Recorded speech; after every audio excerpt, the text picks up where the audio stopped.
Baik, bismillahirrahmanirrahim. Assalamualaikum warahmatullahi wabarakatuh. Alhamdulillahirabbil alamin. Wassalatu wassalamu ala asyrafil anbiya'i wal mursalin sayyidina wa maulana Muhammadin wa ala alihi wa sahbihi ajma'in. Baik, Bapak Ibu saudara-saudari sekalian, kita berjumpa lagi di channel Lensa Psikologi Sufi. Pada kesempatan kali ini kita akan membahas hal-hal seputar agama ya. Apa sebenarnya agama? Sejak kapan manusia mulai beragama atau memiliki agama? Bila kita mencari berbagai referensi, maka kita pun akan menemukan berbagai makna dari agama tersebut. Di mana makna itu pun muncul dari berbagai latar belakang kehidupan dan wawasan para filsuf maupun ilmuwan dan kaum agamawan yang ada saat itu ya.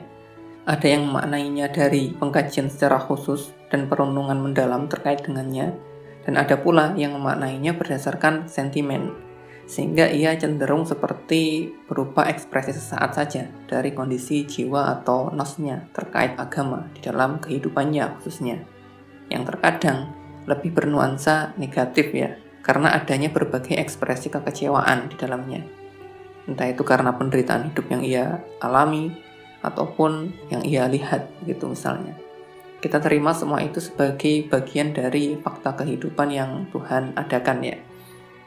Nah, bila kita membicarakan agama, maka kita tidak bisa lepas dari sosok yang dinamakan sebagai nabi atau rasul.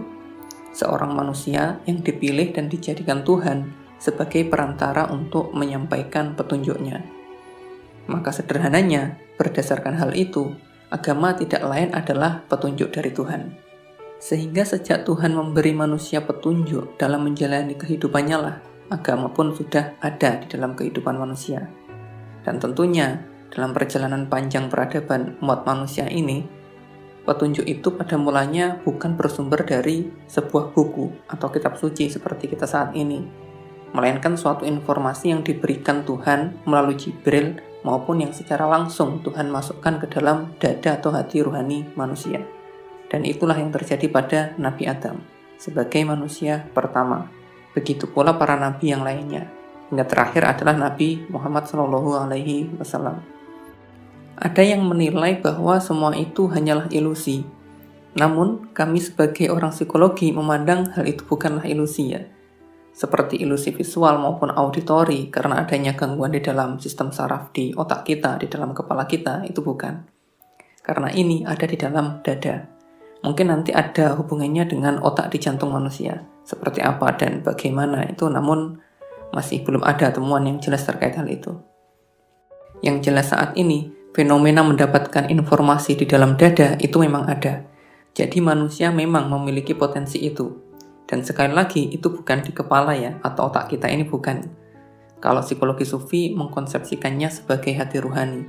Karena kita memiliki hati ruhani dengan lapisan terdalamnya yaitu lub, yang terhubung langsung dengan Tuhan, maka dalam kualitas hati yang sehat atau suci ya, kalau dalam bahasa agamanya, terkadang manusia pun bisa dalam tanda kutip mendengar suara Tuhan itu.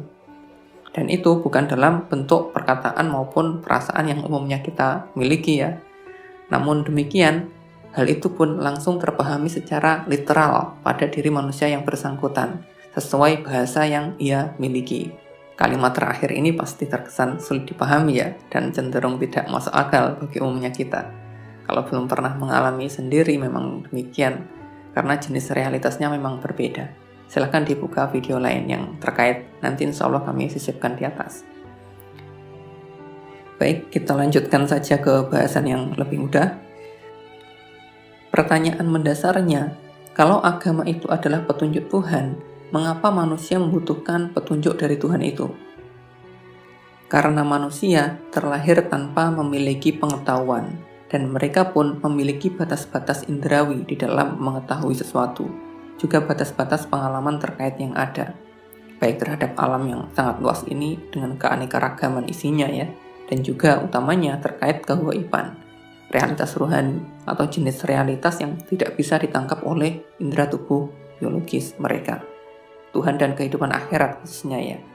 Juga mengenai siapa sebenarnya mereka dan apa yang sebenarnya harus mereka lakukan di dalam hidup mereka ini.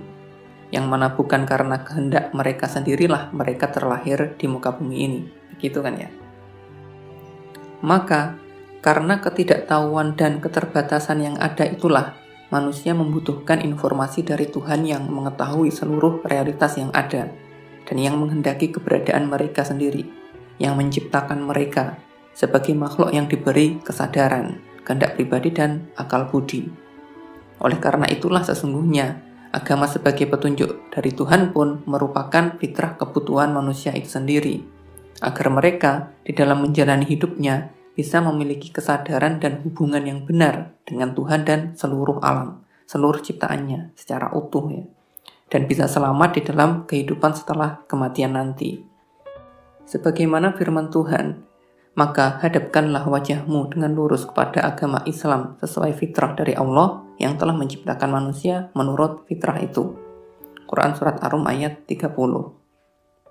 Mungkin ada yang pernah mendengar suatu pendapat yang mengatakan bahwa di zaman ini agama bisa digantikan dengan yang lain. Karena dalam pandangannya, moralitas tidak harus dipelajari dari agama. Manusia tanpa agama juga bisa kok hidup dengan baik atau bermoral dengan berbagai pengetahuan yang ada saat ini. Gitu. Memang ya, saat ini banyak pandangan filsafat, sains atau ilmu pengetahuan yang bisa menawarkan berbagai pemahaman akan moralitas dan cara hidup yang dianggap baik. Namun, standar moralitas yang ada bisa berbeda dengan yang diajarkan Tuhan. Garis besar dan singkatnya itu pertama, kalau terkait moralitas ya, karena bisa panjang kalau dibahas.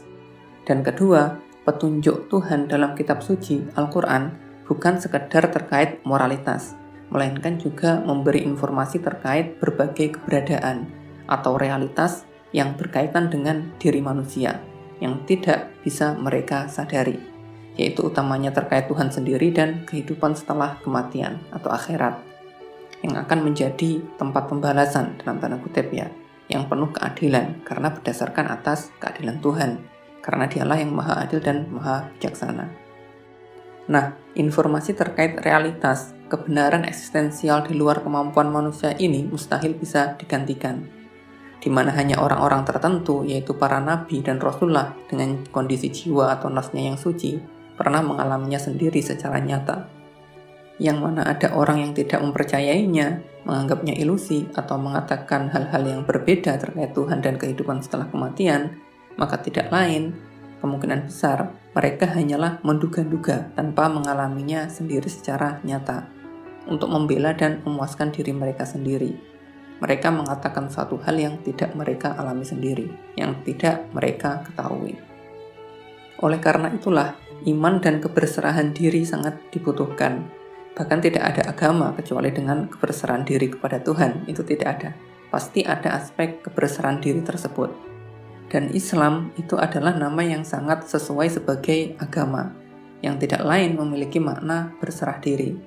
Dan keberserahan diri ini sangat indah tercatat dalam untaian ayat doa di dalam pembukaan kitab suci umat Islam sendiri, yaitu Al-Quran, yang tidak lain adalah surat Al-Fatihah. Nah, coba kita rasakan ayat-ayat ini dari sudut pandang kita ya. Dengan nama Allah yang Maha Pengasih lagi Maha Penyayang. Segala puji bagi Allah Tuhan semesta alam, yang Maha Pengasih lagi Maha Penyayang, pemilik hari pembalasan. Hanya kepada Engkaulah kami menyembah, dan hanya kepada Engkaulah kami memohon pertolongan.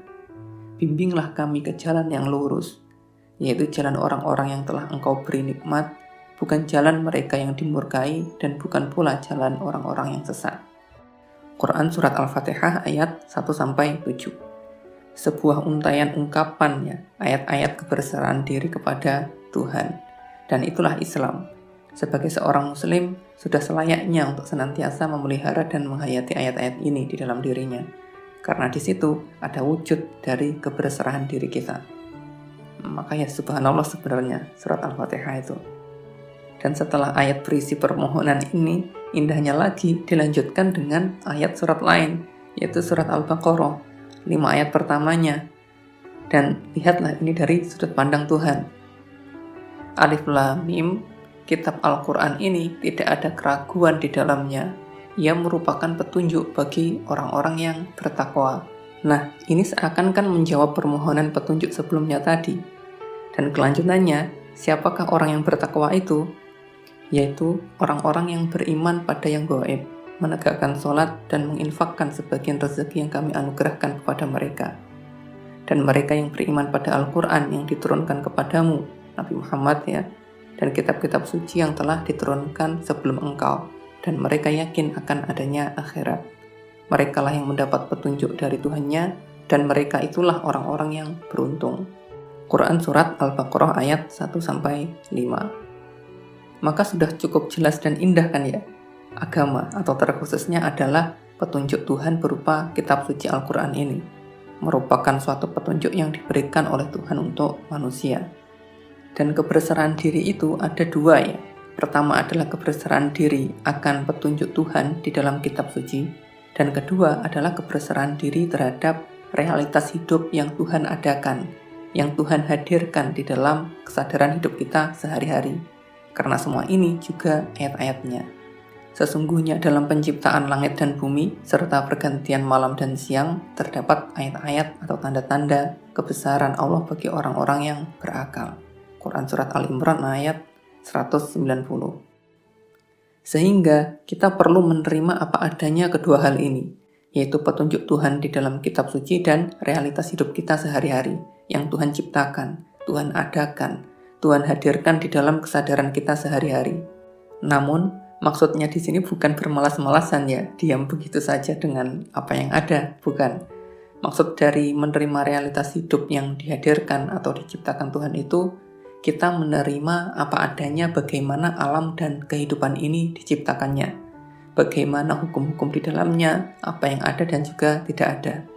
Bila mentari terbit di pagi hari ya, kita terima saja apa adanya ia dengan baik.